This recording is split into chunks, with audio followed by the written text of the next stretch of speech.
Years ago, the great screen actor Jimmy Cagney was working with a young actress that was about to be fired. He went to the director and said, "Let me talk to her." And he walked over to the actress and he said, "Look, it's simple. You walk in the room, you plant your feet, look me in the eye, and tell the truth." The logo of the X-Files is "The truth is out there." The truth is out there. I'm going to paraphrase. The truth is in here. You're about to hear the truth. I'm an actor. My name is John Cipher. For 7 years, I walked through the door, planted my feet, and tried to tell the truth as Chief Daniels on Hill Street Blues, as General Craig on the hit sitcom Major Dad. I was 2 years on Dynasty. You're on Knots Landing. I've done 5 afternoon soap operas, 12 Broadway shows, and 20 films. One of the Broadway shows I did was the great musical Man of La Mancha on Broadway. I was Richard Kiley's original understudy. I sang the words to dream the impossible dream, to fight the unbeatable foe, to bear with unbearable sorrow, to run where the brave dare not go. I'm here to introduce your host this morning, Dr. Stephen Greer. He's a man who is running pell-mell where the brave dare not go. He was an emergency room physician. In fact, the director of emergency medicine at a major hospital in North Carolina. 3 years ago, he sat his wife and his 4 daughters down and said, "I've been doing this part-time, running after the truth, for 7 years now. Now I'm going to do it full-time." He walked away from all that money to pursue the truth. I always think of Hamlet's great line to Horatio, "There are more things between heaven and hell than are dreamed of in your philosophy, Horatio." I'm going to introduce a man who says, there are more things between heaven and hell than any of us have accepted. And I have the witnesses and the documents to prove it. Ladies and gentlemen, Dr. Stephen Greer.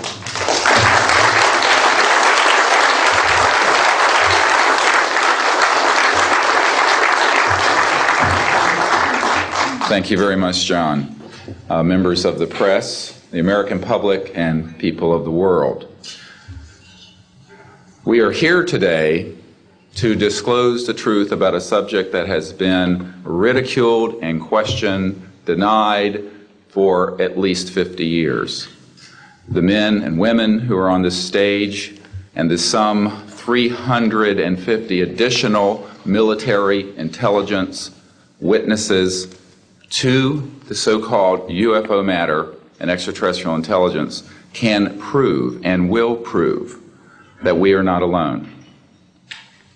I would like to thank Sarah McClendon, who is with us today, the famed White House correspondent, for her sponsorship of this meeting. Thank you very much, Sarah.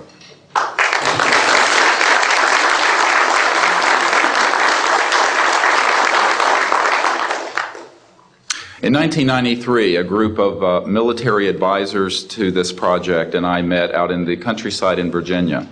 And we decided that it was time for civilians, military, intelligence, and other people to come together to disclose the truth about the subject which is called UFOs. Since that time, I have personally briefed a sitting director of Central Intelligence, James Woolsey, President Clinton's first CIA director. I have personally briefed the head of the Defense Intelligence Agency, the head of Intelligence Joint Staff, members of the Senate Intelligence Committee, many members of Congress, members of the European leadership, the Japanese cabinet, and others. And what I have found is that none of them are surprised that this is true, but they are uniformly horrified that they have not had access to these projects. We can establish through these witnesses whom we have identified, which now number over 400, and these are people who have been inside the CIA, NSA, NRO, Air Force, Navy, Marines, Army, all divisions of the intelligence and military community, as well as corporate witnesses, contractors to the government. And these are folks who have been involved in so-called black budget or covert unacknowledged projects. These unacknowledged special access projects are taking in at least $40 to $80 billion per year. And they are sitting on technologies that can change the world forever.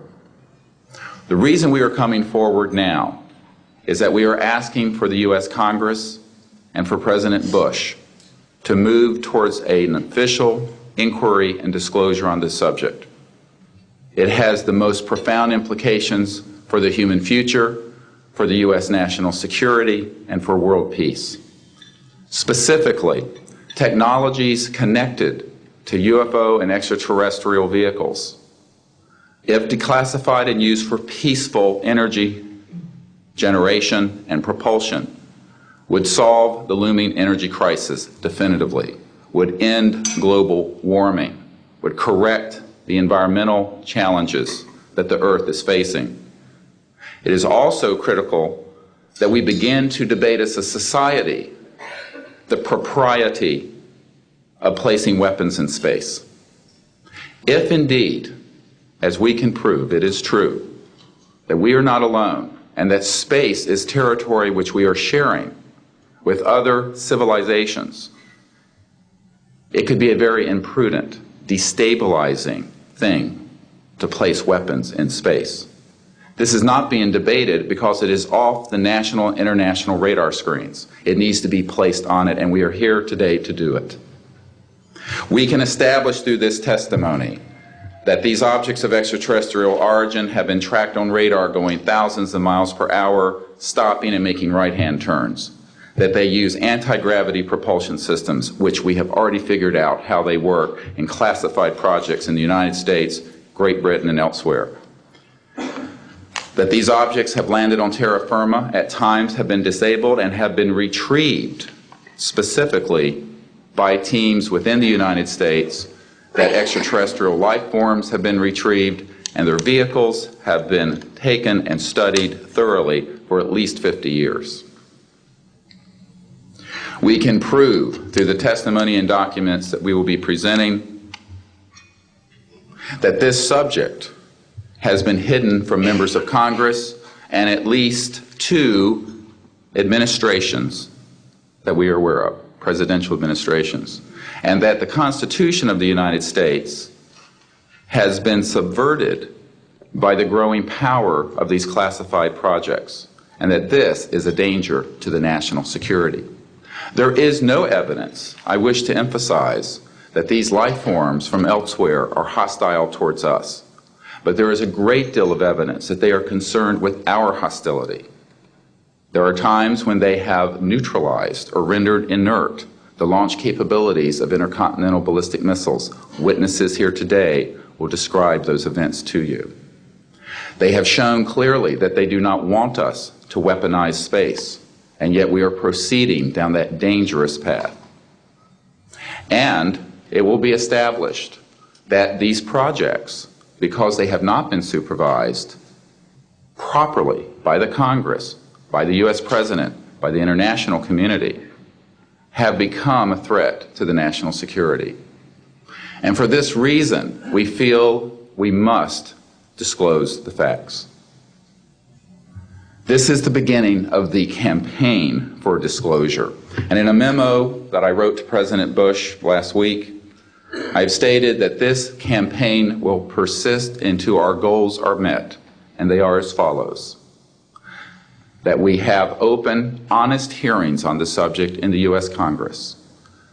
That there be a permanent ban on the weaponization of space or the targeting of any objects of extraterrestrial origin. That there be a full and complete study of classified technologies connected to this subject to see how they could be properly declassified and applied for peaceful energy generation so that the world may get off of fossil fuels in enough time to prevent greater ecosystem damage, or war over the looming energy crisis, which is sure to sweep the Earth in the coming decade. This is a matter of the most pressing import. It has been ridiculed, yes. I know many in the media would like to talk about little green men. But in reality, the subject is laughed at because it is so serious. I have had grown men weep who are in the Pentagon, who are members of Congress, and who have said to me, what are we going to do? Here's what we will do. We will see that this matter is properly disclosed, and these courageous witnesses, the first 21 of over 100 that we have already interviewed on videotape, have stepped forward to speak the truth. Now, I expect people to be skeptical, but not irrationally so, because these men and women have come forward and they have their credentials, they can establish who they are, and they have been first-hand witnesses to some of the most important events in the history of the human race. As was pointed out to me by some of the men here, they were charged with handling the nuclear weapons of the United States. Their word was trusted on everything of great importance for the national security. We must trust their word now. As Monsignor Balducci said at the Vatican, in an interview I had with him recently, it is irrational not to accept the testimony of these witnesses. So please be skeptical, but that is not the same as prejudiced and closed-minded. This is a matter of great importance, and I ask the media, the scientific community, and the political community to look seriously at this matter and to do the right thing for humanity and for our children. We have available for the media and for members of Congress a nearly 500-page briefing document with transcripts from dozens of these top-secret witnesses. We have a 4-hour videotape summary. It's not a commercial product, I'll warn you, from this project of the 120 hours that we have in interviews so far. They've been boiled down to 4 hours, and it's available for the Congress to review and for the major media to review. We can establish that this subject is real and has tremendous significance for the human future. I ask on all of you who are listening to contact the members of Congress that represent you and the leaders around the world and other countries and ask them to hold an honest inquiry into this subject, to support a ban on weaponizing space, since we are sharing space with other life forms, and that we move quickly as a people to understanding that this is the end of the childhood of the human race. It is time for us to become mature adults in the cosmic civilizations out there. To do this, we must become a peaceful civilization, and we must look as we go into space with an intent of cooperating with other civilizations, not weaponizing that high frontier. The men and women who will speak next will do so in order, beginning on your left. They will introduce themselves. I ask for the media to refrain from questions until each witness has spoken briefly about who they are and what they have personally been involved with or witnessed in their government, military, or government-connected careers. At the end, we will have questions. All of you may ask questions for as long as we can stay here, and we will provide you with all the information that you need. So we will begin now with the first of our witnesses, Mr. John Callahan.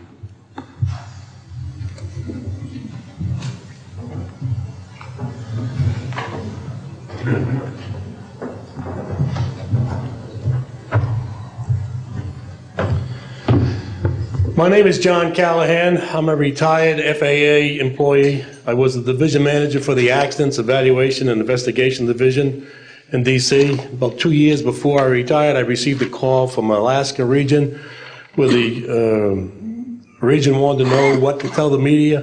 When I questioned, tell the media what, he says about the UFO and it went downhill from there. What UFO?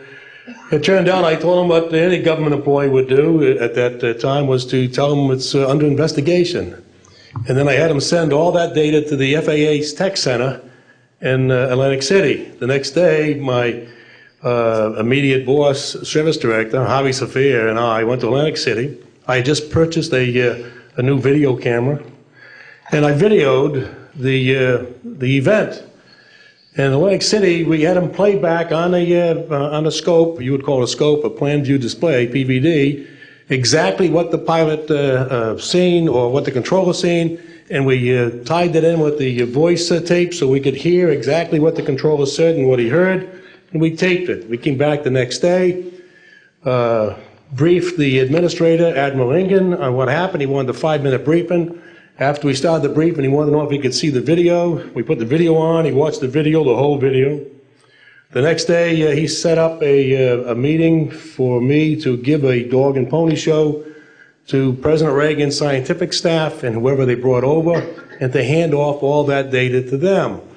That morning in the FAA round room, it was either 9 or 10 o'clock, 3 men from Reagan's scientific staff, 3 CIA people, 3 FBI people, and I don't remember who the other guys were, along with all the FAA experts that I brought with me that could decide or talk about the hardware and the software, how it worked.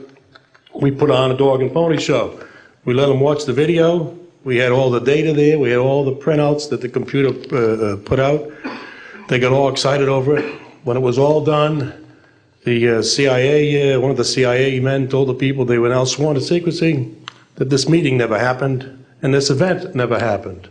When I asked him why, I thought it was probably just a stealth bomber at the time, he says, well, this is the first time that we have recorded radar data on a UFO, and these guys are going to get all excited, drooling over all this data.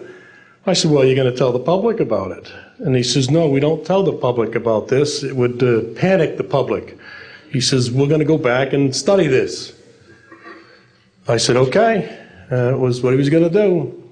Now, I've told this story many times, and I get sometimes funny looks from people.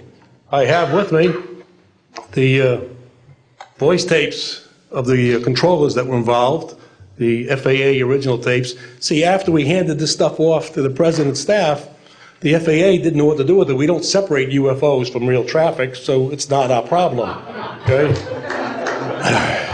I have a copy of the original of the video that we took, which is rather interesting. And once the thing was all over, the reports started coming into my office, but because it wasn't an FAA air traffic problem, the FAA's report ended up on a table in my office. And it stayed there until I retired, when one of the staffers packed up all my gear and helped it move to my house. Also, in a box I found just a few days ago, in my 1992 tax return, I have the target printouts from the computer data, which, so if you wanted to or look at every target that was up there at the time, you can now reproduce this from this piece of paper here. And it's called the UFO incident, Japan 1648, I believe the number was. It happened on November the 18th, 1986. I'm prepared to go to Congress, to swear before Congress that everything I've told you people and everything that is here is the truth. Thank you.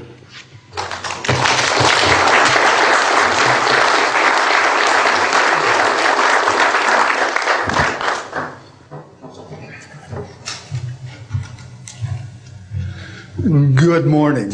I hope you'll pardon me. I'm a little bit nervous. My name is Charles L. Brown. I'm a Lieutenant Colonel, U.S. Air Force, retired, subsequently 7 years with the Foreign Service.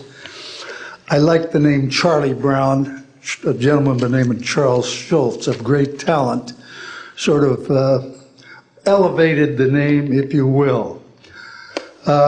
During World War II, I was a young farm boy from West Virginia. I got the patriotic bug, joined the United States Army, ended up flying bombers in Europe, and ended the war transport in the Pacific. Finished college in the late summer of '49, recalled to active duty in the newly formed United States Air Force. I was assigned to an organization called Office of Special Investigations. The Air Force, as most of you know, was formed in 1947. OSI, as a central investigative agency for the Air Force, was formed, I think, in 1948. So everything was relatively new. Needless to say, starting in 47, UFOs were rather new. The Air Force Intelligence, or Air Technical Intelligence Center was at Wright-Patterson Air Force Base, and I had my office in a building adjacent to it. And our organization was the worldwide investigative agency for the Air Force for any unidentified flying objects. This lasted for about 2 years. The project name was known as Project Grudge.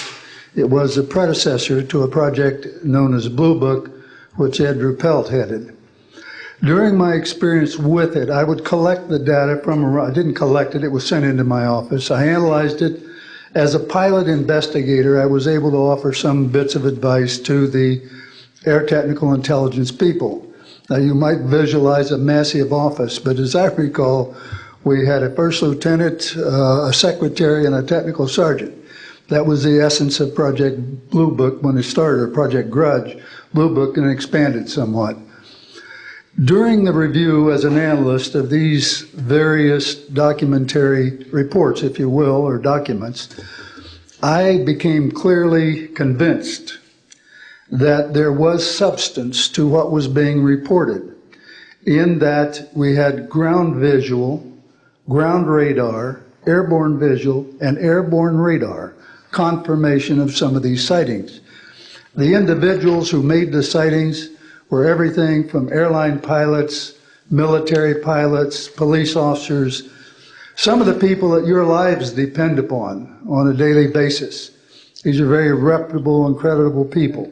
I hope that the testimony here from very credible people will convince you of that and will further Steve Greer's disclosure project, in that pressure needs to be brought to bring this to the attention not only of the Americans, but of people all over the planet.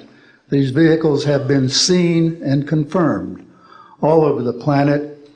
I am willing to sign a sworn statement or testify to my judgment and to what I have observed. Such things do exist. Please believe me. Please believe those who follow me. Thank you.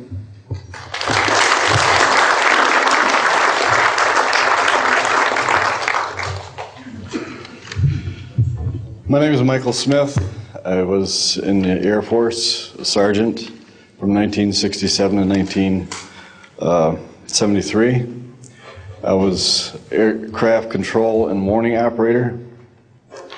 While I was assigned to Klamath Falls, Oregon, in early 1970, I arrived at the radar site, and they were watching a UFO on a radar that was hovering at about 80,000 feet. It sat there for about 10 minutes and then slowly descended until it dropped off the radar. It was gone for about 5-10 minutes, and then instantly reappeared at 80,000 feet, stationary. The next sweep of the radar, it was 200 miles away, stationary. It hovered there for about 10 minutes and redid the whole cycle twice more. When I found out what you normally do when you see a UFO, I was told that you notify NORAD, you don't necessarily write anything down, you don't write anything down, and you keep it to yourself. It's a need-to-know basis only. And NORAD one night called me about later in the year to let me know as a heads up that there was a UFO coming up the California coastline. I asked them what I should do about this. They said, nothing, don't write it down, it's just a heads up. And then late 1972, while stationed at the 753rd Radar Squadron in Sault Ste. Marie, Michigan, I received a couple panicky calls from police officers who were chasing 3 UFOs from Mackinac Bridge up I-75. So I immediately checked the radar, confirmed that they were there, called NORAD, and they were concerned because they had 2 inbound B-52s going to Kinslow Air Force Base. So they diverted them because they didn't want any proximity of the two. And that night I answered many calls from the police department, sheriff's department and stuff. And my standard response was that there was nothing on radar. And I will testify to this under oath to a congressional hearing.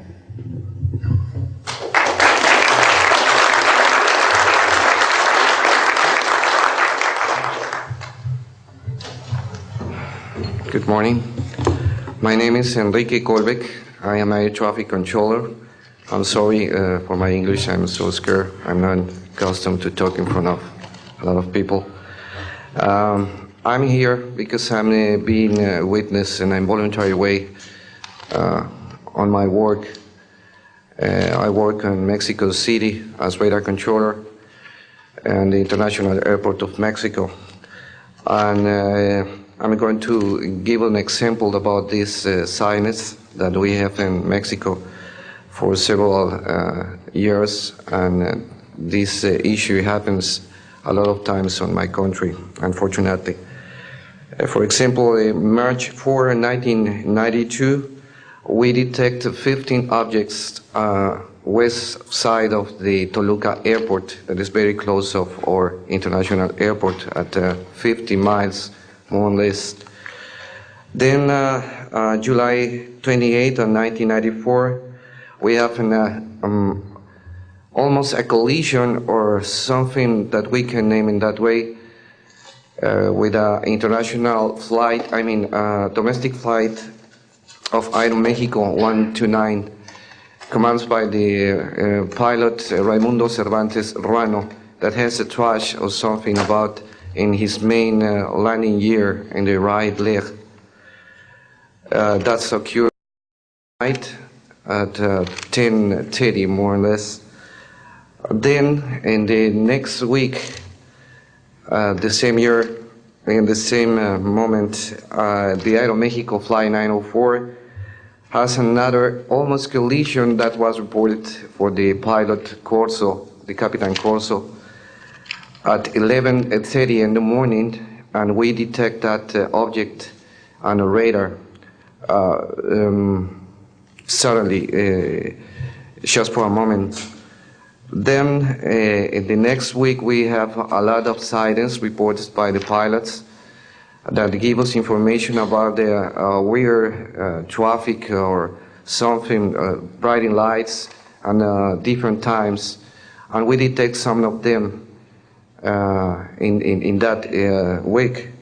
But in September 15 of 1994, we have a detection about 5 hours, more or less, on a radar and a new equipment that we believe that that equipment was working in not a good way, because it's not human that you have detection by 5 hours of the same object and apparently without movement. Well, we concur with the technical persons of radar in our country that the radar system was working well, and was very exciting, and we surprised when at the next day we received information about a periodist named Jaime Maussan that is studied these cases in Mexico, about that a sighting from a lot of people in the Metepec city. There is another point located southeast of the Toluca airport, about a sighting of the big flying saucer, apparently 50 meters of diameter, then for a lot of people, and that led the trashes something in the ground. Well, next, November 24 of 1994, we have on service officially our new radar system, and after that moment we have information very exactly about of these sightings at the same time with the pilots and detections. That's why I'm here, because we consider in my country that this is very dangerous. We have a lot of more cases, but I don't want to use more time in this. But it's very important that the people on the world knows these events and consider that could be very dangerous for aeronautical situation, especially in my country. I don't know why in my country that's occur frequently, but the point is that happens, and we consider dangers, and we had only, unfortunately, one trash, but we don't want to have another more. Thank you very much, and I'm sorry for my English.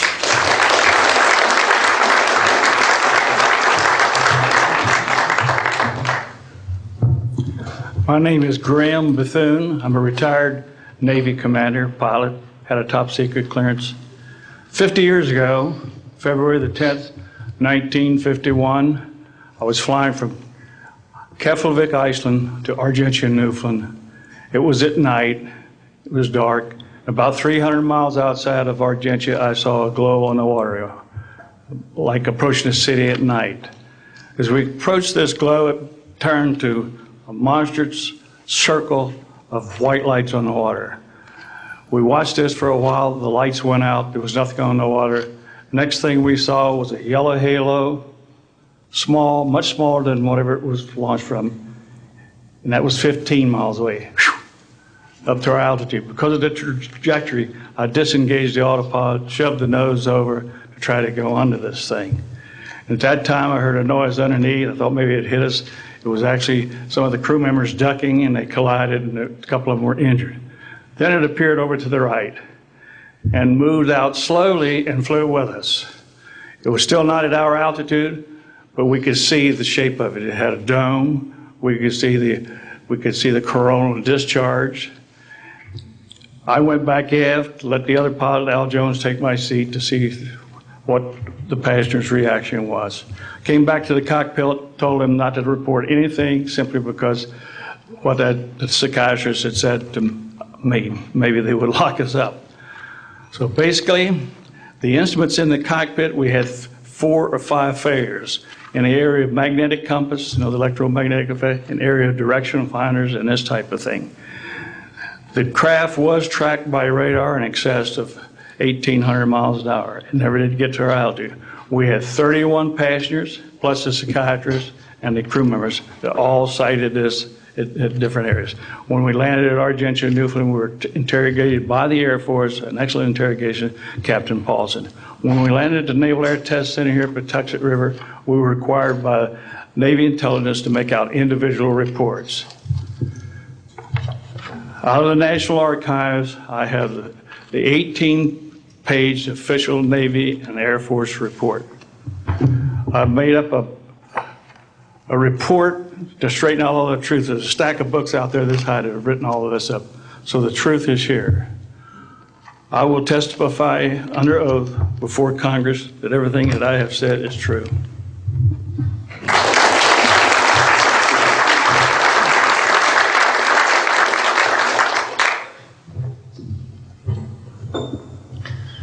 My name is Dan Willis. I was in the United States Navy. I held a top secret crypto level 14 extra sensitive material handling security clearance. I worked in the code room at the Naval Communications Station in San Francisco. In 1969, I received a priority message from a ship near Alaska that was classified as secret. The ship reported emerging out of the ocean near port bow, a brightly glowing reddish-orange elliptical object, approximately 70 feet in diameter, emerged out of the water, shot into space, traveling at about 7,000 miles per hour. This was tracked on ship's radar and substantiated. Years later, I worked at the Naval Electronic Engineering Center in San Diego for 13 years. The co-worker who I worked with worked at the NORAD facility. When he first started working at the facility, he noticed objects going on the screens that track everything out in space and in the air, objects going off the scale, doing right-angle turns. When he inquired, his older supervisor advised him that, quote, it was just a visit from one of our little friends. He thought this was a little unusual. These statements are true. I'm willing to testify under oath before Congress. Thank you.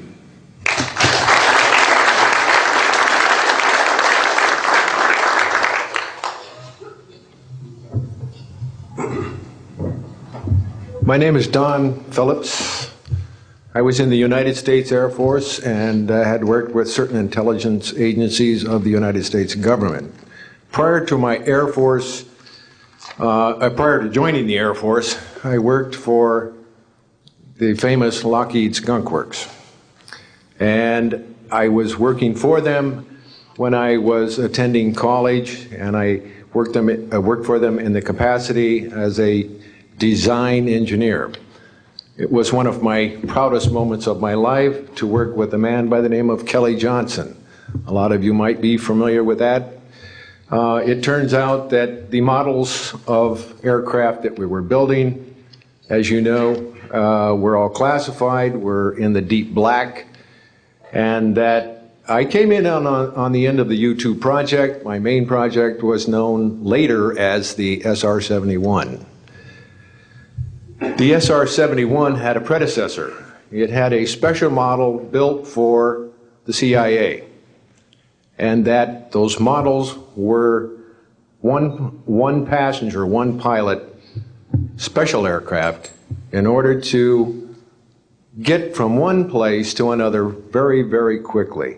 Now these SR-71s, as we know them, the Blackbird, are the type of aircraft that are still classified in a sense as far as the altitude that it flies at and also the speed records that it holds. I'm very proud to say that this aircraft played a big part in helping to end the Cold War. The aircraft, the predecessor aircraft, there's strong evidence to suggest that perhaps these aircraft had a different role once in the air. Each pilot, and I know a few of them, each pilot had an assignment before they took off, okay? They learned about the assignment immediately prior to takeoff, and there's strong evidence to suggest that there was a dual role in that they were monitoring some type of traffic to and from planet Earth. This can be verified at a later point. I'll jump into my military experience. My first field assignment for the United States Air Force was at Las Vegas Air Force Station. And that was my first experience with Las Vegas, and I couldn't understand why people were being so excited about going to a place such as this, but I soon found out about a year later. Nellis Air Force Base is located there. Nellis is a major training center for different types of special aircraft and fighter aircraft, one of the premier training sites for pilots all around the world. However, when I learned that my assignment was at a radar site 50 miles out of town, up near Mount Charleston, I had no idea where I'd be, so finally in the daylight I was able to find the location and reported in 1965 for duty. In 1966, early in the morning, about 1 to 2 a.m., I was staying there on base, and our barracks were at about 8,000 feet. I heard a lot of commotion. You know, at that altitude, sound carries tremendously. And I thought, well, it's early in the morning, it's summertime, and it's very warm, and maybe I should get up and take a look. I didn't really want to, but I got up and took a look, walked up to the main road up near my office, which was the commander's office. I was on the commander's staff, Lieutenant Colonel Charles Evans. And I was saying, who's making all this noise? Who's making all this noise at this time of the morning? So when I got within about 50 yards of the 4 or 5 people that were standing there, one being the chief of security, they were looking up in the air, and I says, gee, their heads are all looking at the same direction. Well, I looked up to the west, northwest, and to my amazement, there were lights flashing around the sky, moving at anywhere from what seemed like 2,400 to about 3,800 miles per hour. Now, the fact that we're taking an estimate from a distance, we figured, well, this is quite something. However, we continued to watch these darting lights go across the sky and stop, absolutely stop, come to a dead stop, and reverse in an acute angle their direction, and then proceed on in they were traveling so fast that you could almost see a pattern left by, if you are computer people, when you move a mouse real quick across the screen, you see a little bit of a tail. Well, that's exactly the way these 6 or 7 craft worked. After 5 minutes of watching these things, they all seemed to group up to the west-northwest, okay? They started to come in on a circle. But what I would like to point out is that where they were putting on their display in the north-northwest sky, just directly east of that is what is known as Area 51. Area 51 is a AEC name, okay? Atomic Energy Commission. That was the old name for Atomic Energy Commission. We knew it as the Groom Lake Flight Test Facility in the Air Force. And it was where we tested our aircraft after we got the prototype made from the Skunk Works. So here are these, let's get back to the circle in the sky. What they did was coalesce and started rotating in a circle, and then they disappeared. Well, I thought, gee, this is something that we have to keep quiet, and that was verified by the Chief of Security. But we waited there and talked it over for a little bit, and it seemed like, I think it was an hour. Then came the radar people from the scopes, which were at 10,000 plus feet, came down for their dinner at 2 o'clock in the morning. And the first person off the bus was a good friend of mine, Anthony Kesar. He said, he was white as a sheet, and he says, did you see that? Yeah, we all said, yeah, it was a nice display. What a show. He says, we documented them on radar. And he says, we didn't give them clearance. The standing order was let them fly through the radar beam. He says, we documented 6 to 7 UFOs. Now, we don't know who was guiding those, but they were certainly intelligent, and we don't know where they landed because they coalesced and disappeared. So I will say at this point, to keep it short, that I will testify under oath as to what I say is true, and I will do so before Congress. Thank you.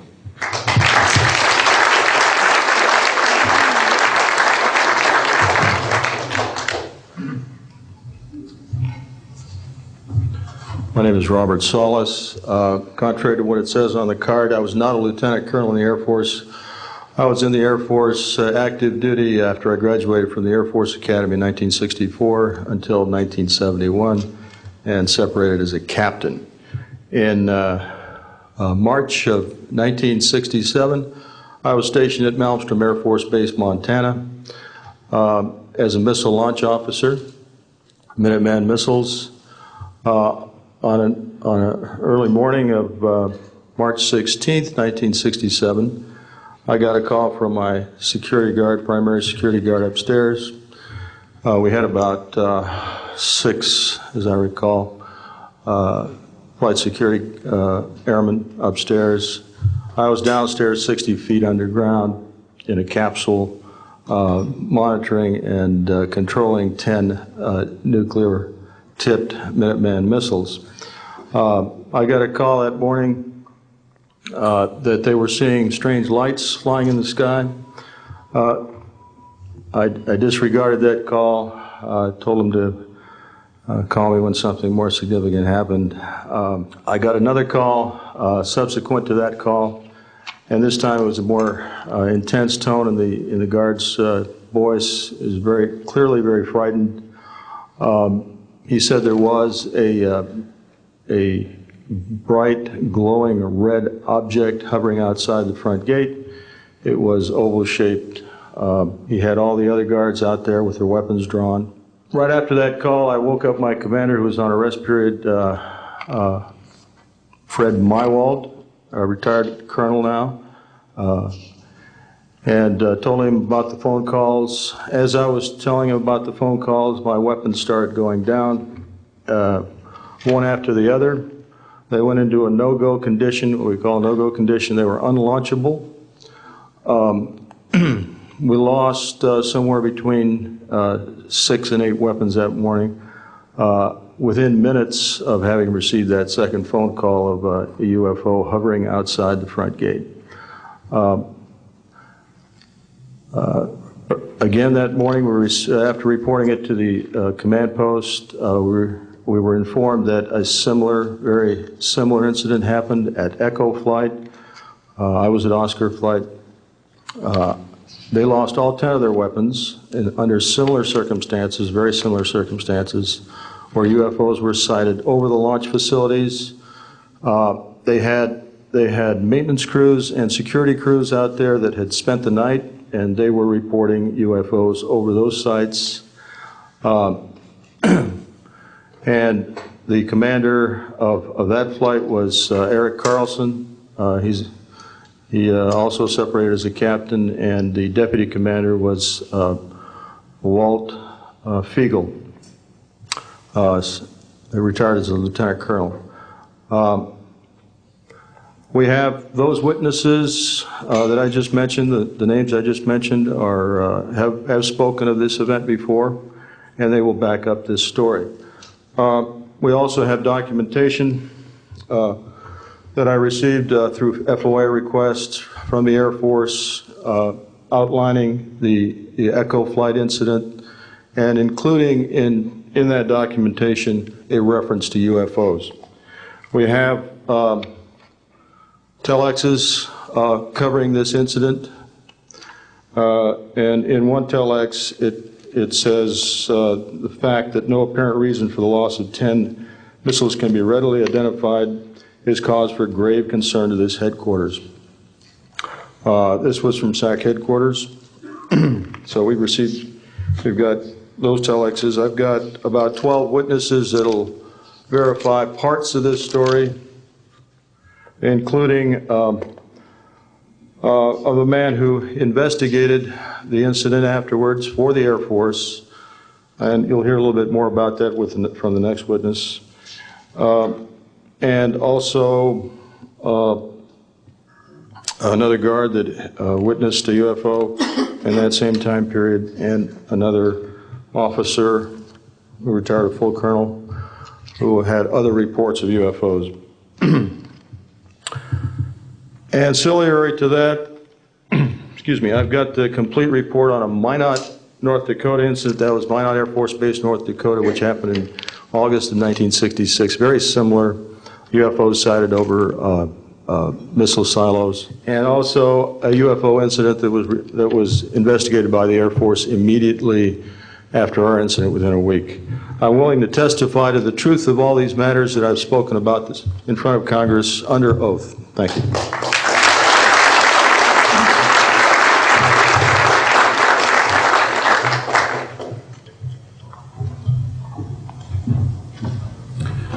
Good morning. My name is Dwayne Arneson. I served 26 years as a communication electronics officer in the U.S. Air Force, all over the world, including Vietnam. I was lucky to be selected to be commander of 3 different units in the Air Force. I held a top secret SCI TK clearance, and for those who know, it is slightly above top secret. I retired in 1986 as a colonel at Wright-Patterson Air Force Base in Ohio. I would like to relate about 3 different experiences, if you will, that relate to UFOs. As a young lieutenant over in Germany, at Ramstein Air Base, Germany, back in the early 60s, I was in charge of the cryptographic center. I had a top secret crypto clearance at that time, and I can clearly recall seeing a message that went through my crypto center which said that a UFO had crashed on the island of Spitsbergen, Norway, and the team of scientists were coming to investigate it. Going forward to the 1967 timeframe, I was assigned to the 28th Air Division at Great Falls, Montana, and I was the officer in charge of the communications center there. Also, I was a top secret control officer for the division. I had a crypto account. I was an account custodian, and I also passed out nuclear launch authenticators. During that time, I can recall seeing a message come through that communications center which said, basically what Bob just got through talking about, is that a UFO was seen near the missile silos and the missiles were deactivated. Coincidentally, The person that Boeing sent to investigate the particular missile conditions, if you will, what made them shut down, was my first manager at Boeing, Mr. Bob Kaminsky, who has since passed away. And I can recall him on different occasions. He lived close to me in Auburn, Washington. That's where I'm from.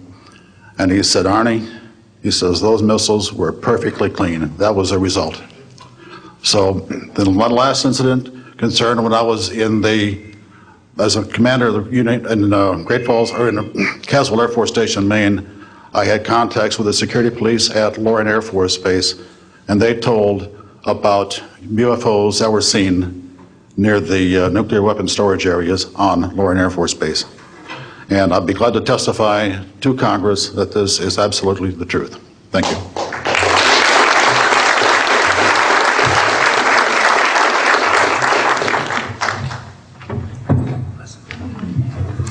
Good morning. My name is Harlan Bentley. During 1957 and 1959, I was a PFC in the United States Army, stationed north of Washington, D.C. on the Nike Ajax missile base close to Olney, Maryland. In May, this month of 1958, about 6 a.m., I heard a noise outside that sounded like a pulsating transformer. I sat up in my bunk. I looked out the window. I saw a craft heading for the ground and crashed. Pieces broke off of that craft, immediately took off again. So there's a lot more to that story, but I've got to speed this up. Now, the next night, I was on radar duty. I get a call from the Gaithersburg missile base. He says, hey, I got 12 to 15 UFOs outside, 50 to 100 feet above me. So I asked him, I said, what does it sound like? He took his head mic off, held it out the van window, and said, here. And the same sound I heard the previous morning, except a lot more of them. So my radar was on standby, so I immediately turned it on and got the blip just outside of the ground clutter. I marked it on my radar screen. And then for a few minutes later, all of a sudden they took off.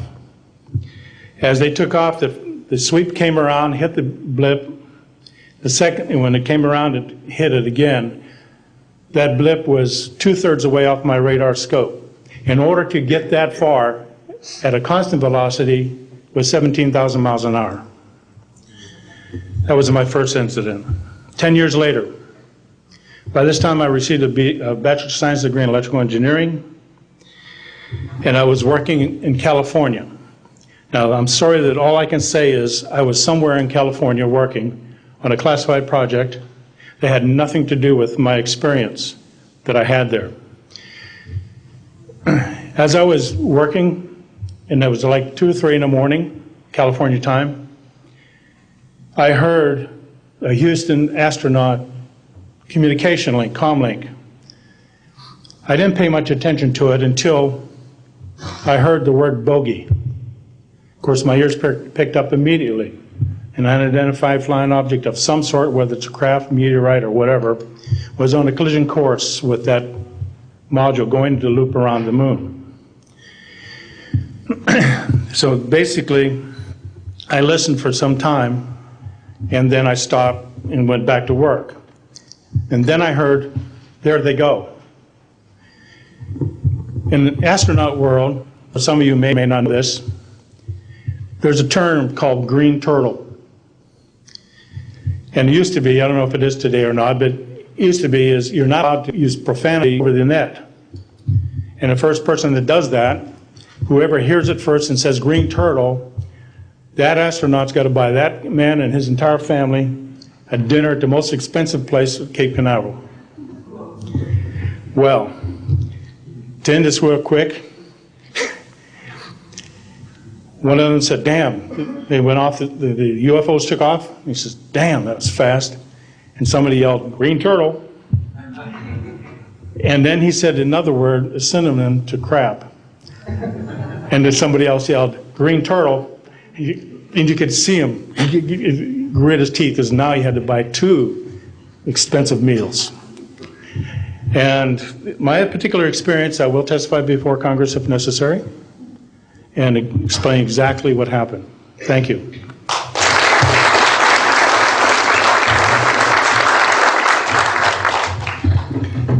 My name is John Maynard. I'm a retired Army. I retired as a Sergeant First Class. For my entire 21 years of service, I held a top secret clearance. Compartmentalized at times to as high as TK, Omni, Crypto, and others. I had access to very, very sensitive documents. My testimony is basically two-pronged. One, I retired from DIA in 1980. When as an administrator, you take over an office, you take over everything and you sign for everything. And I signed for well over 2,000 documents. In order to sign and inventory those things, you have to read them. Not word for word, but basically I went through every document to make sure that it was complete. It was there as they told me. I turned my charge over to the next person. Those same documents were there. So I got quite a good knowledge of what was going on in those documents, and believe me, there are many, many different references to UFOs. There was also NPIC pictures that shows that it would targeted objects that were casing you out. Now, I worked on the SALT 1 and SALT 2 areas for the office that I worked in. So we were taking pictures all the time for verification of nuclear disarmament. And there were some objects in those pictures that didn't belong there. The second prong to this whole thing is that a lot of people talk about conspiracies over a shadow government. I'm willing to testify before Congress that these black operations do exist. I nearly became part of it. But I saw the light, I think. Or was it? And I got out. And that's it. We have to disclose what we know. And I am willing to testify before Congress under oath, or before any other organization, that what I witnessed was true.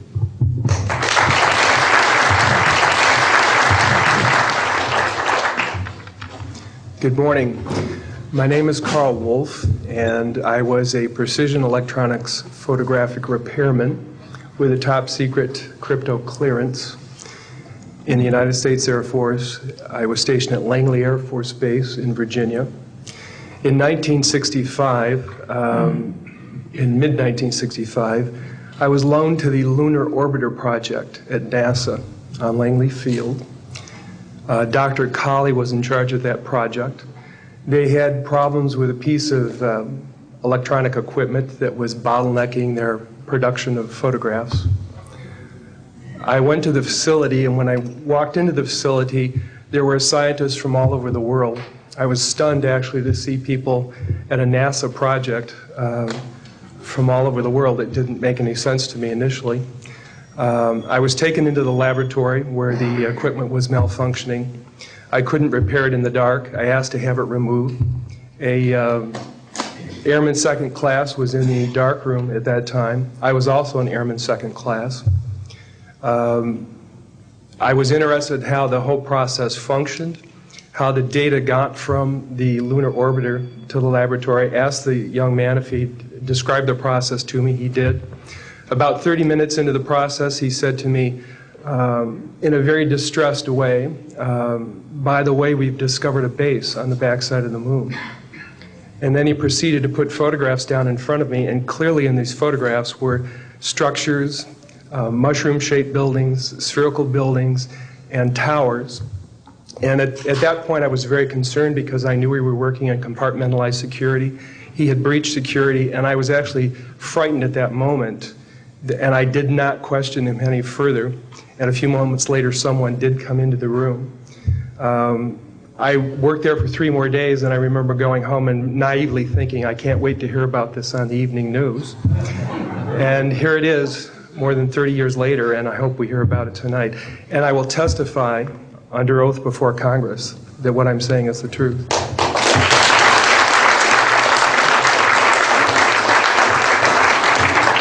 Thank you, Carl.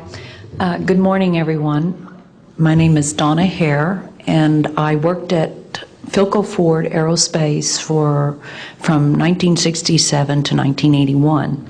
During that time, I was a design illustrator, draftsman.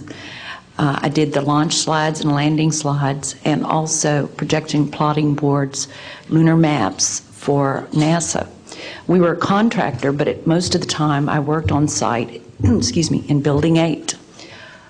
I had the opportunity to do extra work during downtime, which was between missions, and I walked into a photo lab, which was the NASA lab across the hallway. I had a secret clearance, which is not that high, but I was able to go into restricted areas, which this was.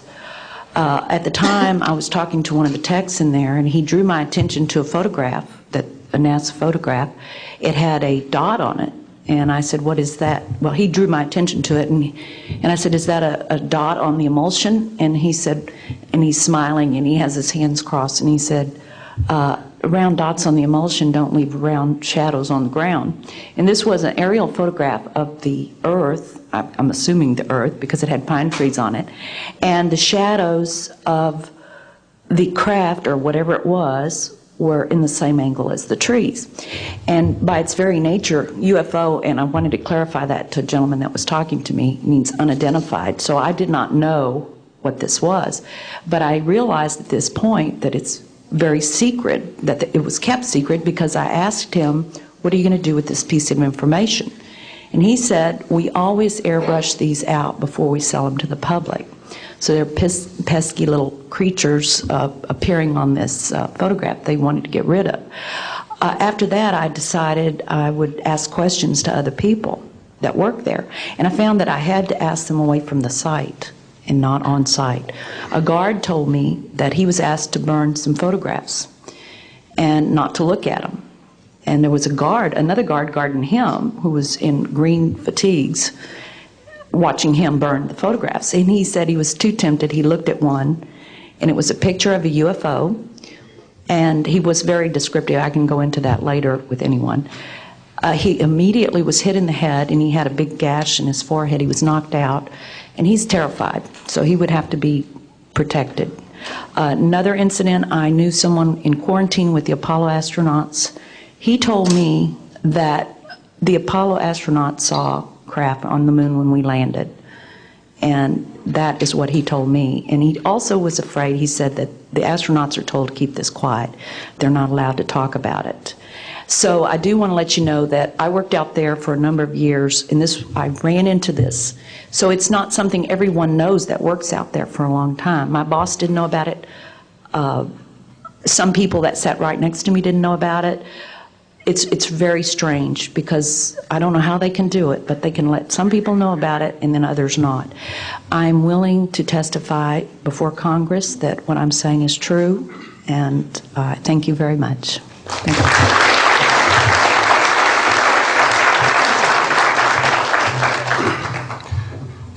Good morning, ladies and gentlemen, and members of the press. My name is Larry Warren. 20 years ago, in 1980, I was a security specialist assigned to RAF Bentwaters, Woodbridge, NATO Air Force facilities in Suffolk, East Anglia. I had a secret security clearance. I guarded our backline nuclear weapons that were stored there at the time, without the knowledge of the people of Great Britain. I went through a portion of a 3-night UFO event where objects made incursions over our WSA, fired pencil-thin beams of light into them, and adversely affected the ordnance, possibly. These objects were on the ground on 2 different nights. Potentially, there was another life form seen. This is an unpopular truth. These events were of extreme defense significance to not only Her Majesty's government, but this government as well, and they are still shrouded in secrecy. They are very complex, they are very vast. This is more about a human rights issue than just a UFO issue. 20 years ago, this room would be empty. I see a turn in history. This is history in motion, but unfortunately it's history with a security classification. I would be more than honored to swear under oath that I experienced what I did, I saw what I saw. These events produced not only, after numerous denials by this government, a memo by Lieutenant Colonel Charles Holt, our deputy base commander, which reads like science fiction. It also produced, years later, an on-site audio tape he made as these objects performed their feats and did what they did and violated airspace. These events are of extreme defense significance. I hope my brothers in arms that went through these events will be given immunity at some point and be able to join us here. It is an honor to share the stage with all of these people. And I think for all of our children, my son Dennis, God bless you, son, we can change the world. You're heroes for being here also, and I will testify in front of Congress if asked to. God bless. Thank you.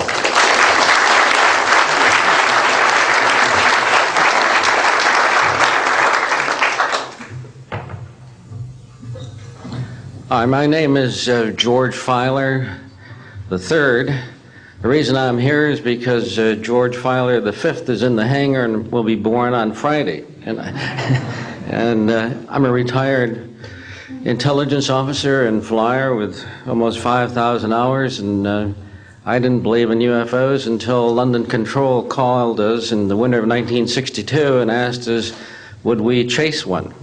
And we said, sure. So we let down from 30,000 feet to 1,000 feet where the UFO was hovering, and we went into a steep dive and actually exceeded the red line of the aircraft. So it's kind of dangerous chasing UFOs. In any case, I was able to get the UFO on the aircraft radar at about 40 miles, and we could see a light out in the distance, and as we closed, we kept on picking up this radar return. Point I'm mentioning that the radar return was very distinct and solid, indicating it was some kind of a metallic object. We got about a mile from the UFO, and it kind of lit up in the sky and went off into space, very similar to what the shuttle looks like when it takes off. Later on, I was working in intelligence. In Vietnam, I briefed General Brown about UFOs. When I was in 21st Air Force, in McGuire Air Force Base, I briefed General Glau about a UFO over Tehran, Iran in 1976. That two F-4s from the Iranian Air Force had taken off and tried to intercept the UFO.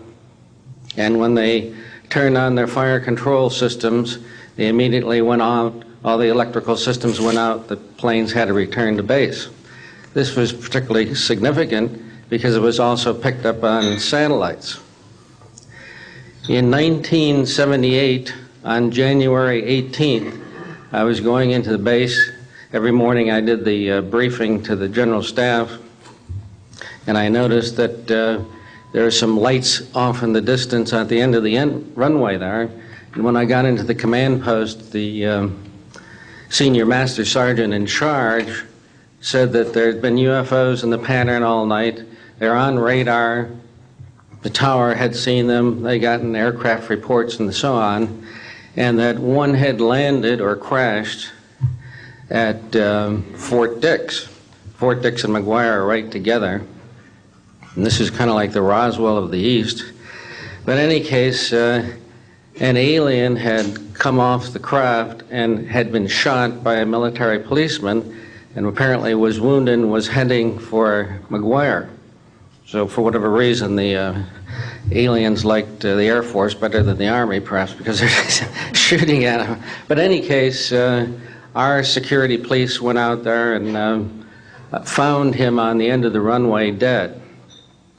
And they asked me to brief the general staff, General Tom Sadler, and at the 8 o'clock stand-up briefing. And I said, I don't think I want to do this. You know, the general doesn't have a good sense of humor, and I'm not sure I believe this. So I did some checking, called the 438th Command Post, and everybody had pretty much the same story.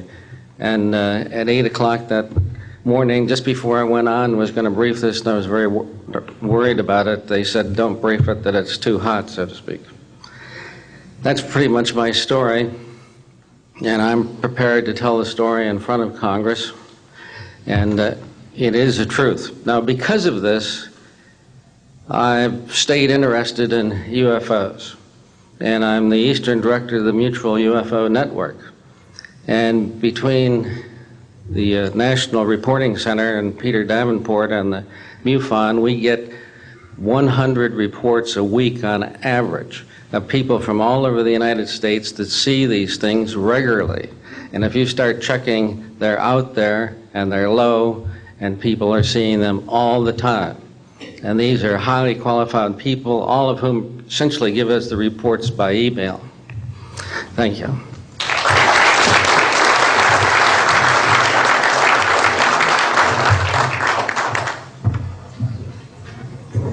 Morning, ladies and gentlemen. My name's Clifford Stone. I was a Sergeant First Class, United States Army. I had a secret clearance with nuclear surety. I could get the clearance that I needed to do whatever it was that was necessary for me to do at the time on special operations when I was called in on those. What I'm referring to here is that I was involved in situations where we actually did recoveries of crashed saucers, for lack of a better term, debris thereof. There were bodies that were involved with some of these crashes, also some were alive. While we were doing all this, we were telling the American public there was nothing to it. We were telling the world there was nothing to it. I'd like to go into detail on some of the cases, about the nuts and bolts cases right here, but I will be available if you have any questions concerning my involvement in this. You can talk to Dr. Greer to arrange for me to get to talk to you. But the whole situation is, we've set back, we've told the American people that there's no such thing as UFOs. I've been involved where we have recovered these objects. We know them to be of extraterrestrials. In 1969, I had an event that happened to me while I was stationed at Fort Lee, Virginia. We went to Indiantown Gap, Pennsylvania. That would be my first exposure to any time that we would be recovering an unidentified flying object. When we went there, we already had people that was already in the facility. We were a backup team, which was supposed to be NBC because there was supposed to be some nuclear materials that was on board this craft. Later on, most people involved were to be told that there was nothing on board it. It was nothing more than just a crash of one of our aircraft. I know better because I was one of the people that approached it with a Geiger counter to get surface readings. I was the first person to go ahead and see that there were bodies on it. That would be the first of approximately 12 events. UFO crashes are not events that take place every day. They're rare. I know we're not alone in the universe. I know that the absence of evidence is not evidence of absence. It's evidence that has been denied to the American people.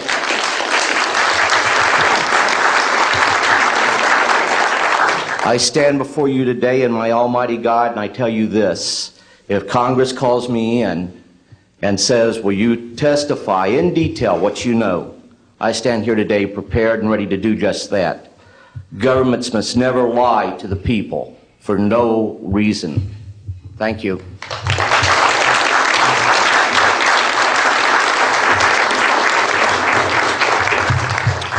Good morning.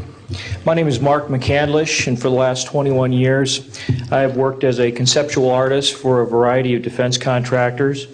I've been involved in conceptual artwork of the production thereof for Rockwell on the X-30 program, and also on the HISTEP program. That's spelled HYSTP, means Hypersonic Testbed Program. During the course of my career, I've twice had a secret security clearance. In 1967, while my father was stationed at Westover Air Force Base, the headquarters for 8th Air Force Strategic Air Command, I witnessed and watched through a telescope a UFO which hovered over a nuclear weapons storage facility for approximately 10 minutes and then departed with an acceleration approaching a bullet leaving a rifle barrel. In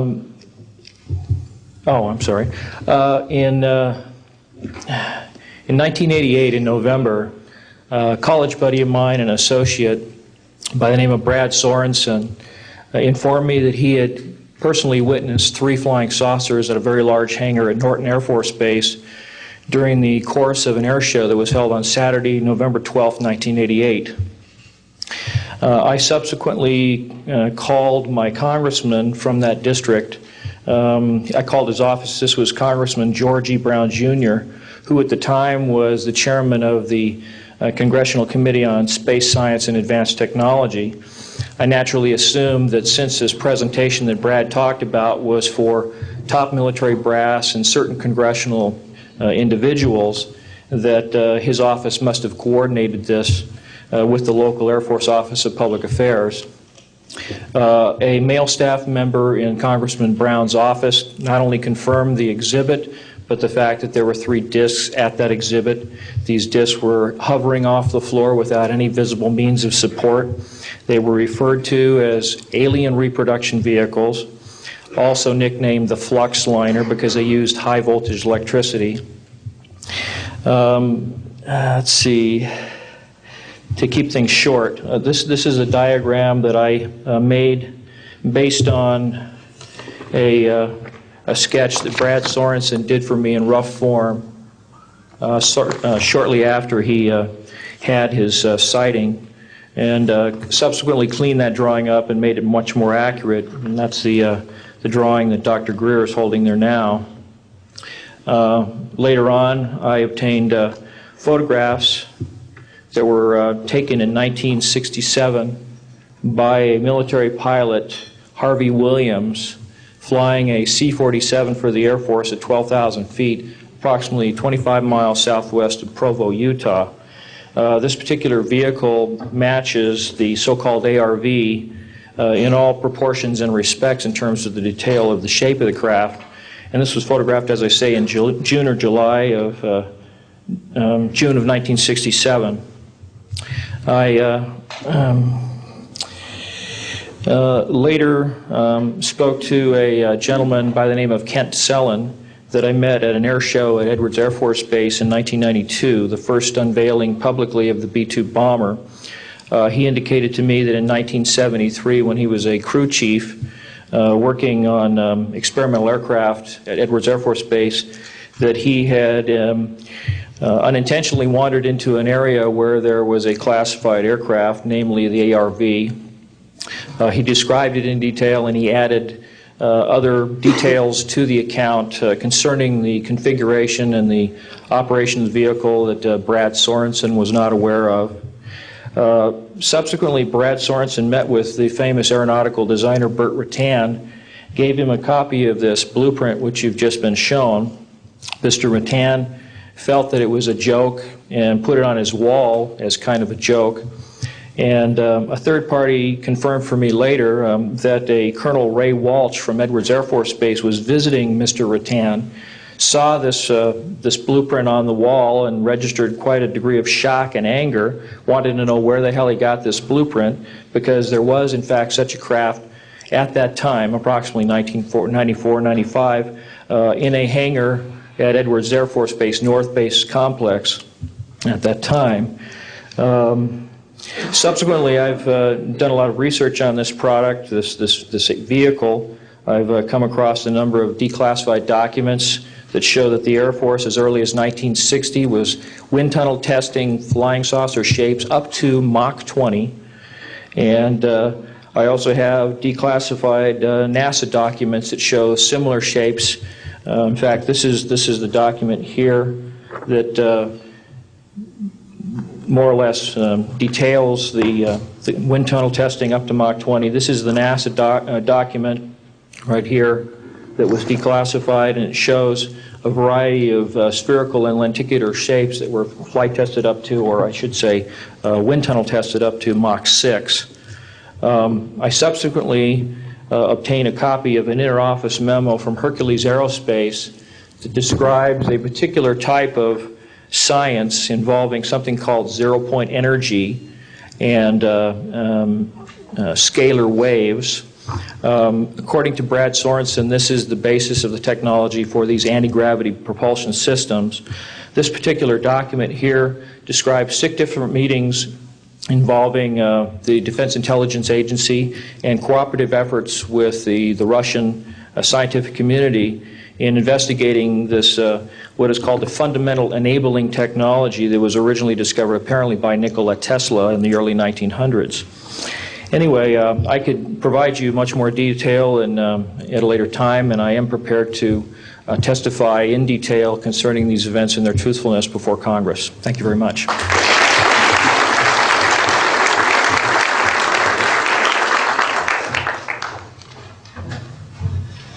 Good morning. My name is Daniel Sheehan. I'm an attorney and serving as general counsel to the Disclosure Project. I'm a 1967 graduate of Harvard College in American Government Studies and Constitutional Law, and a graduate of Harvard Law School.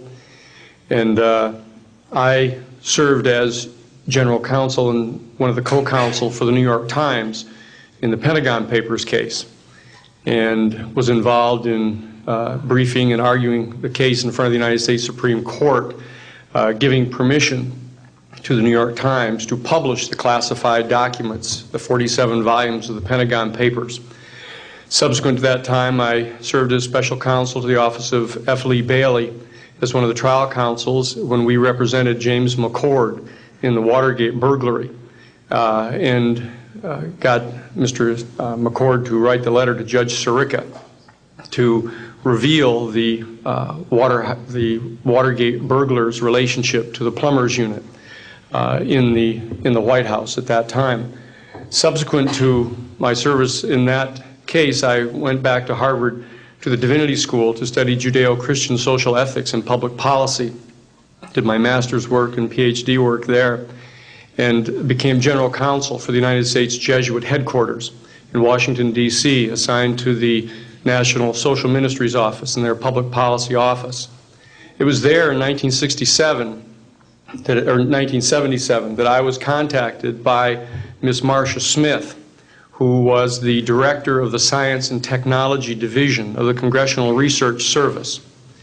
She asked to meet with me, and I met with her, and she informed me that President Carter, upon taking office in January of 1977, held a meeting with then the Director of Central Intelligence, who was George Bush Sr., and demanded that the Director of Central Intelligence turn over to the President the classified information about unidentified flying objects and the information that was in the possession of the United States intelligence community concerning the existence of extraterrestrial intelligence.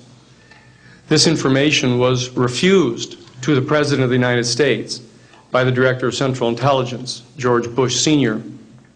The Director insisted that the President, in order to have access to this information, needed to have clearance to contact the Congressional Research Service, to contact the United States House of Representatives Science and Technology Division, to have them undertake a process to declassify this information, because the DCI suspected that the President was preparing to reveal this information to the American public.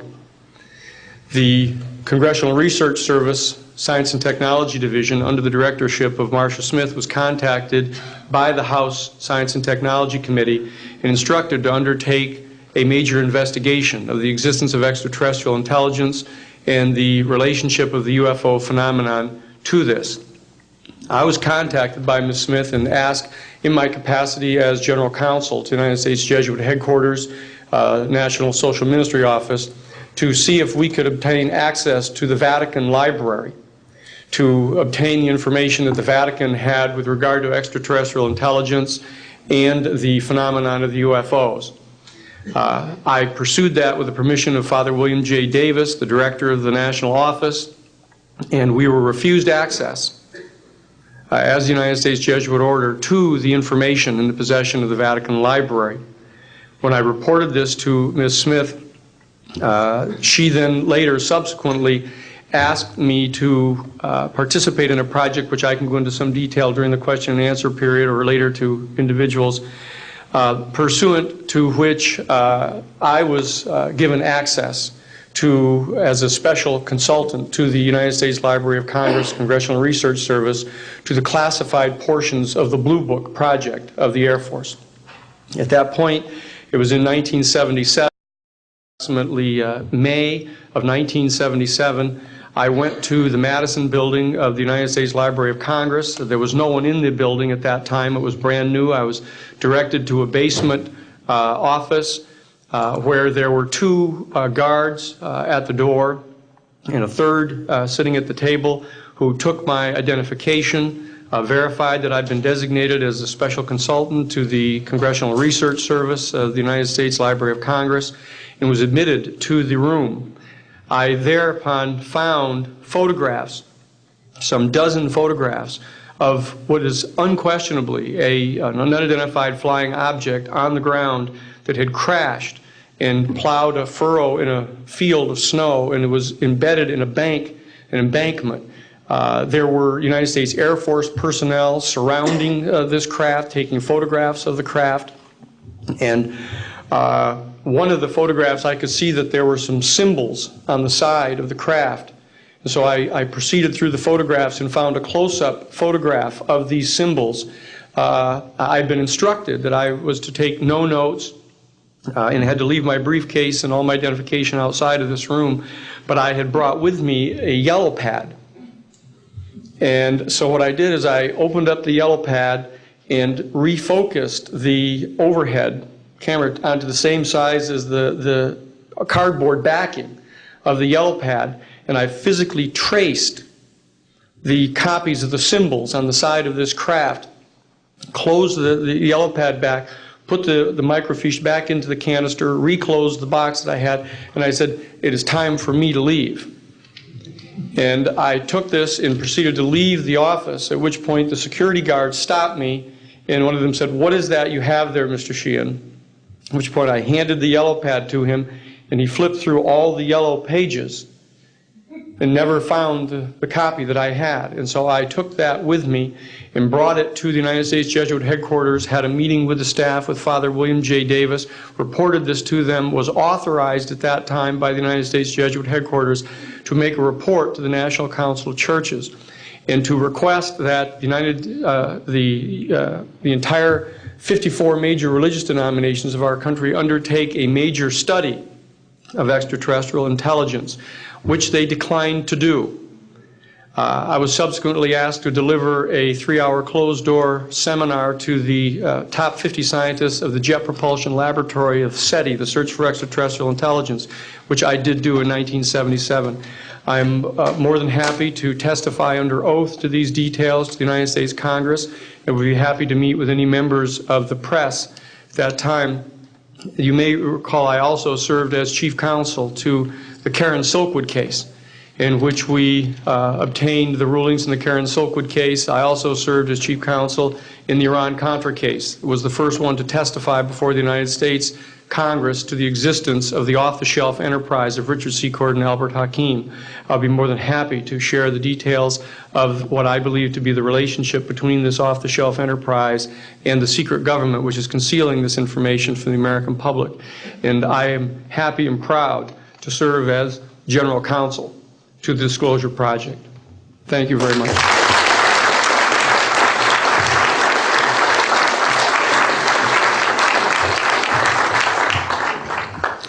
Good morning. My name is Carol Rosen. In 1974, after being a 6th grade school teacher, I was introduced to the late Dr. Wernher von Braun, in the U.S. the father of rocketry. In my first meeting with him, during that first 3.5 hours, he said to me, "Carol, you will stop the weaponization of space." And I said, you know, teachers don't stop until June. He said, "No, you have to understand, this is February. And we have to prevent the weaponization of space because there is a lie being told to everyone that the weaponization of space is now first being based upon the evil empire, the Russians. There are many enemies," he said, "against whom we're going to build this space-based weapon system. The first of whom was the Russians, which was existing at that time. Then there would be terrorists. Then there would be third world countries. Now we call them rogue nations or nations of concern. Then there would be asteroids." And then he would repeat to me over and over, and the last card, the last card, the last card would be the extraterrestrial threat. Well, at the time, I kind of laughed when he said asteroids, and when he said extraterrestrials, I knew I wasn't going to deal with that subject. And now we hear on the news just today, this week, that they've slid in another enemy. Only this time we're going to protect our satellites. In other words, we have to have some reason to spend these trillions, to waste these dollars on a space-based weapon system, and they're all lies. This is a system, he told me, that would never protect anyone. Even back then, he talked about suitcase bombs. He talked about chemical, viral, bacterial, biological warfare, that these space-based weapons would never protect us against. And then he told me that, in fact, if you travel around the world, which I did after he died in 1977, I met with people in over 100 countries who were friends. They didn't want to build space-based weapons. I became a space and missile defense consultant, and I worked with people around the world. I became an advisor to the People's Republic of China. They don't want to build a space-based weapon system, and he told me back then that they didn't. He said, go to Russia. They're considered to be the enemy. I got on a plane by myself. When I got to Russia, I had a list of people that I had read out of the newspaper. Chernenko was in office then. He was the only one I didn't get a chance to meet. They introduced me to everyone when I got there. And when I got back, I said, oh my Lord, this man is telling the truth. There is no threat. And I've been waiting until this day for 27 years, and I'm expecting the spin to happen, because he also explained to me that as a military strategist, as a person who worked on the MX missile, which I did later, he said, you will find that there is going to be a spin to find some enemy against whom we have to build space-based weapons. And now we should expect the spin, because he said part of the formula for the intelligence community is if they might have a weapon, then we have to consider that they do have these weapons. So now they do have these weapons, so now we have to build these weapon systems. And that's the formula, except that it's all based on a lie. And we have witnesses here today that have shown you that these extraterrestrial beings, that these craft that have come here are now not UFOs, they're identified flying objects, and we know that they have beings in them. And we have witnesses here who have told you that they can shut down our missile silos, they can stop a rocket going into space that's a test. We have witnesses here who have worked in the classified departments, who have the courage to come forward here to support what Wernher von Braun told me back in 1974 to 77. And I will testify before the Congress that when I founded the Institute for Security and Cooperation in Outer Space, which I shut down a few years ago because I didn't believe we had a chance with this huge, integrated around the world, complex weapon system, that we had any chance at all of transforming that war industry into a space industry that could provide benefits, like Dr. Greer has said, of global warming. We can end that situation of that problem. We can end the energy crisis. We can build now non-polluting technologies. Wernher von Braun used to tell me that we could have cars back then that drove around off the ground. He described this to me on beams so that we have no pollution on this planet. And we can solve the problems of the people that are urgent and potential, and the other animals and the other cultures on Earth and in space.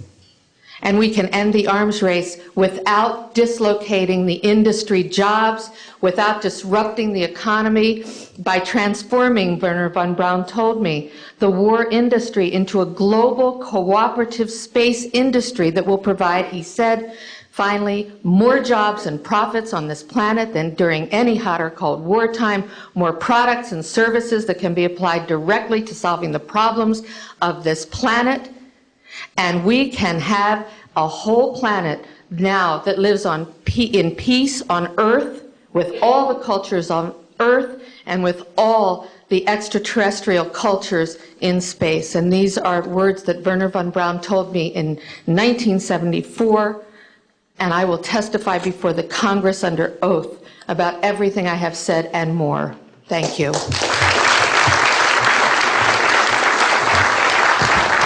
Thank you very much.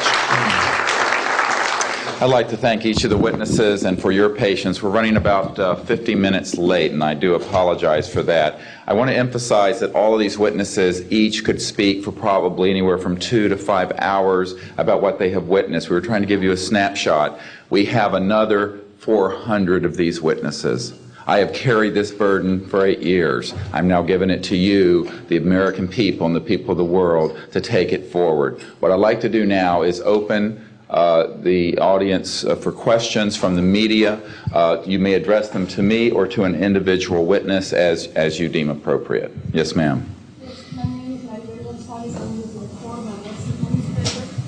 Yes, Maribel Gonzalez with Reforma, Mexican newspaper. I have 3 questions. One is, yes, I wanted to know if there are laws in this country that in some way allowed this kind of secrecy or not? And then I wanted to know if there's a need to change any kind of law. And the next one I wanted to ask you, if you may, is who is profiting from this secrecy that maintains in secret the solution to the energy crisis? I mean... Well, let me get to those, okay, quickly, because we are short on time. First of all, I think initially there was an appropriate national security apparatus in place in the 40s during the Truman and also Eisenhower years. By the late Eisenhower years, we have a testimony from Brigadier General Stephen Lubkin, still a practicing attorney, that by the late Eisenhower years that he had lost control of these projects primarily because of the compartmentalization into the military-industrial complex. Operative word industrial. There are corporations such as SAIC, Lockheed Martin, Northrop, and others that deal specifically with this issue, with advanced energy and propulsion systems connected to UFOs. And I think that what has happened, from the best we can tell, from insiders that have briefed me for now about 8 years, is that we have lost control of these projects from a constitutional law perspective because the infrastructure within military intelligence and corporate channels is so well funded and so complex and labyrinthine that there are compartments within compartments within compartments, and people who are in the Congress who make inquiries, and in fact President Clinton, when he made inquiries, were simply denied access, as you heard earlier that President Carter was denied access. On your other question, I would say that in terms of profiting from the status quo, big oil. There are certain geopolitical and financial infrastructures that would not welcome a definitive replacement to the fossil fuels. I will tell you, and we can prove this with other scientists who are ready to come forward, that we already have a complete replacement for any fossil fuels or ionizing nuclear power plants. We don't need them. We haven't needed them. Probably have not needed them since the time I was born. Now, of course, this is a major issue. You're talking a multi-trillion-dollar global infrastructure change. And so this does hit the alarm bells at the National Security Council economics area. However, what is more serious to the national security? Keeping the status quo or letting ourselves go into a global ecosystem collapse and running out of fossil fuels and having massive rolling blackouts, not just in California, but globally. We have got to do something about this, and soon, and that's why we are advocating open hearings in the Congress. Other media, please. Yes, sir. I just want to know if anybody at the UN is looking into this. I personally met with Boutros Ghali's wife, Aliyah Ghali, who said that her husband was quite concerned about this. This was in the 1990s. Since then, we know that there have been other people at the UN who have made inquiries. The problem is the UN has no mandate to deal with this. It needs to be given a mandate from its constituent member nations. And I think that the public and the member nations need to ask that the United Nations get involved with this. This is an international peace issue and an international security issue, and it should be taken up by the UN Security Council. And of course, we are recommending that as well. Yes, sir. So I think my question is actually to Clifford Stone. You said that you had seen aliens on a craft that had crashed. I wondered if you could describe what they looked like. I could, but it would probably take a whole lot of time. The reason I state that, when I got out in 1989, we had cataloged 57 different species. You have individuals that look very much like you and myself that could walk among us and you wouldn't even notice the difference, except for some of the things that they might be able to go ahead, even in a dark room, and touch an object and go ahead and identify what color that object might be. They would have a heightened sense of smell, sight, hearing. The situation is that you have various types of what we normally call grays. We didn't call them grays in the military, but you had at least 3 types of the grays. You had some that were much taller than we were. The unique thing that I'd like to point out for the most part is that the entities that we did catalog were in fact humanoid. Now this created a situation where the scientific community was trying to figure out why that would be the case, because you would expect that if life evolved on other planets, that they would take on some type of other being, so to speak, not necessarily look humanoid or be bipedal such as we are.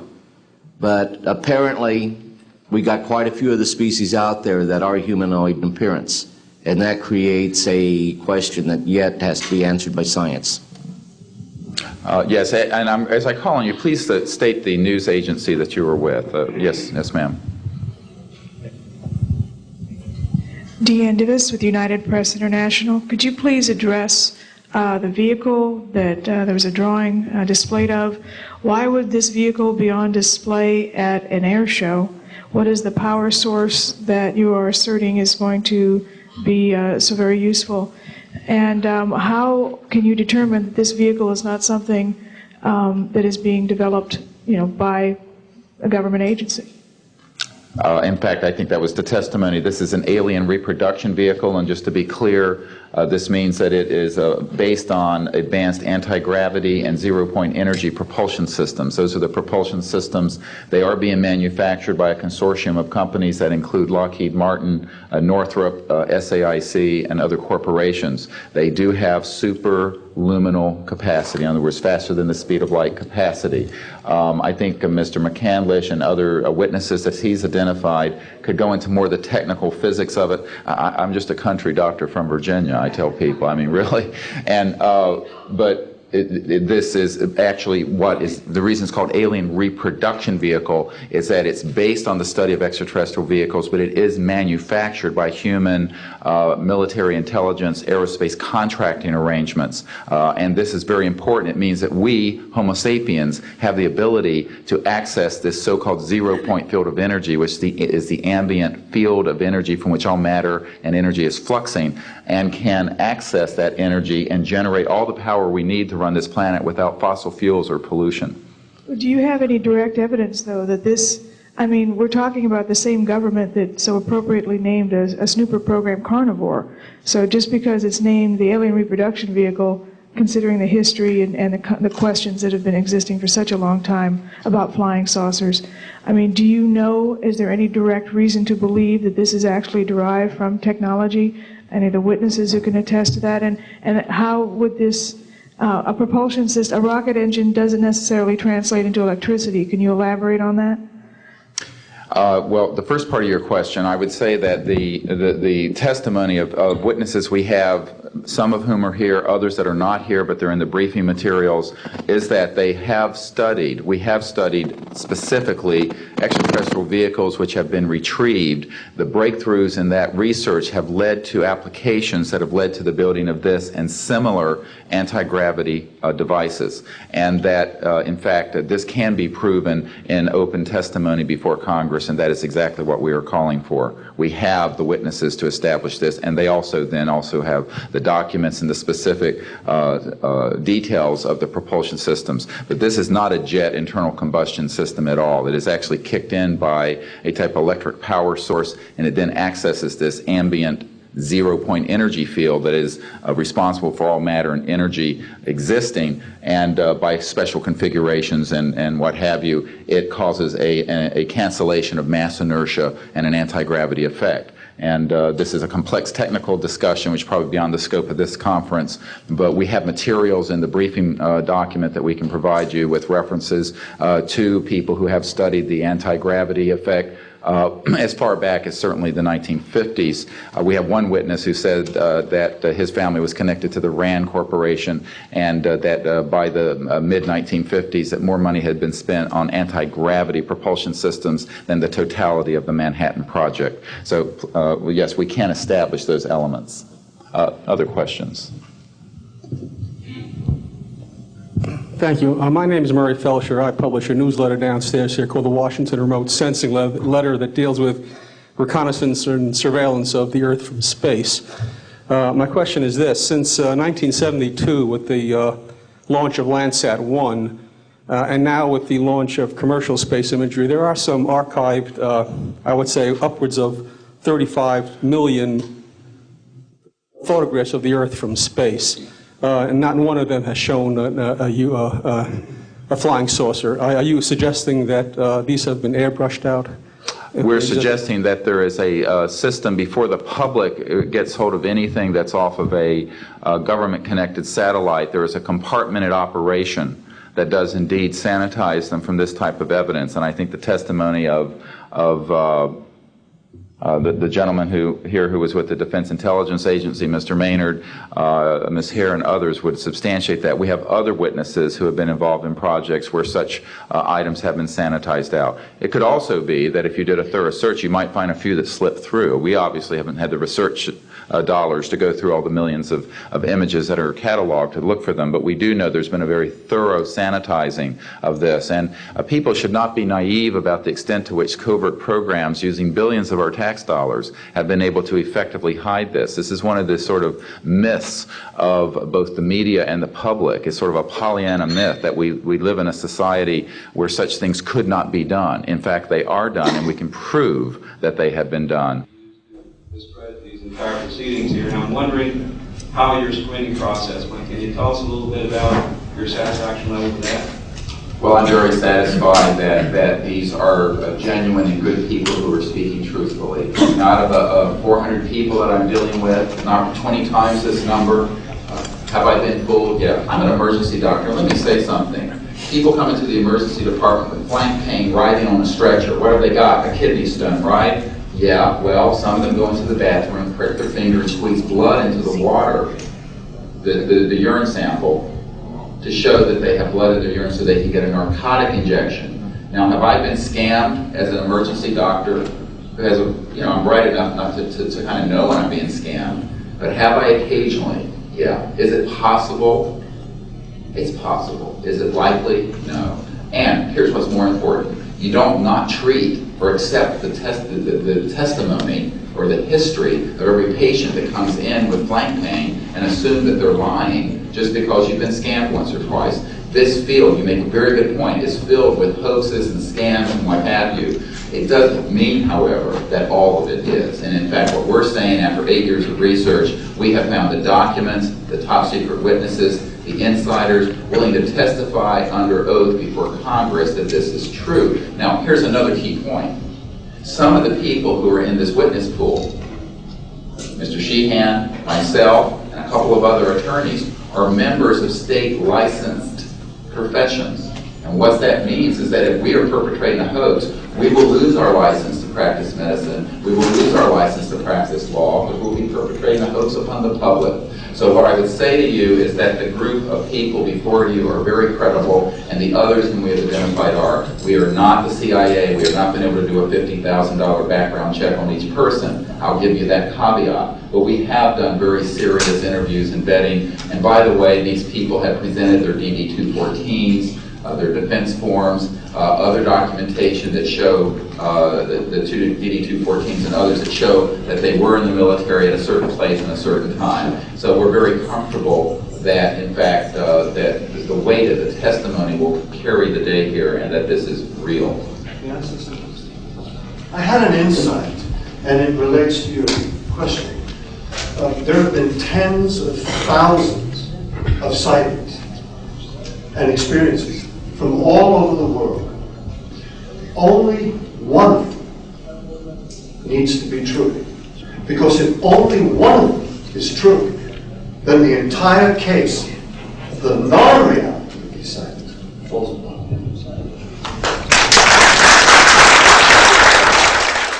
Such evidence out of the public domain, yes.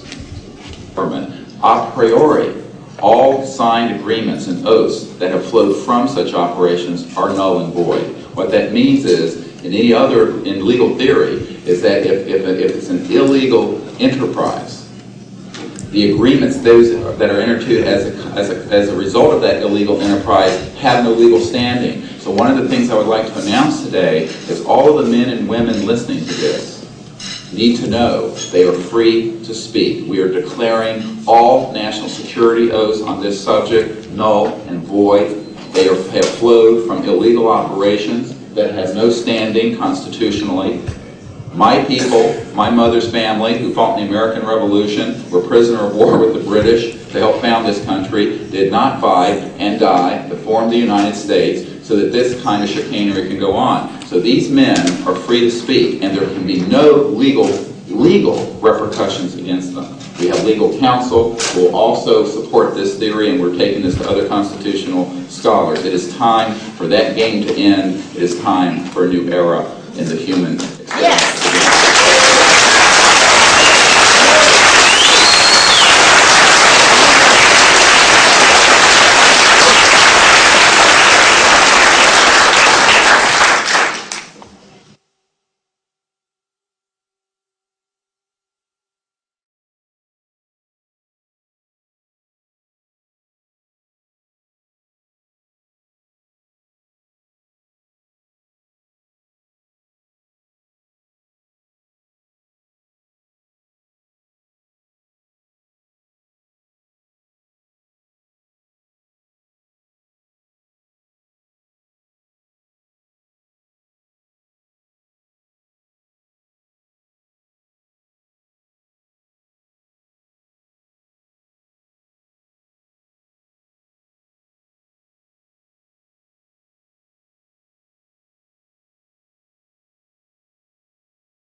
Occasion has also escaped the oversight of the president.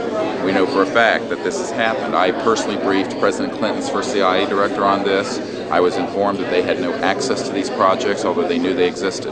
I was told the same thing by the senior investigator for the Senate Appropriations Committee, a man named Dick D'Amato, who in 1994 told me that there were somewhere between $40 and $80 billion a year going into these classified projects, and that he, with a subpoena on behalf of the Senate and a top-secret clearance, could not penetrate them. He told me these were the varsity team of all black projects, covert projects.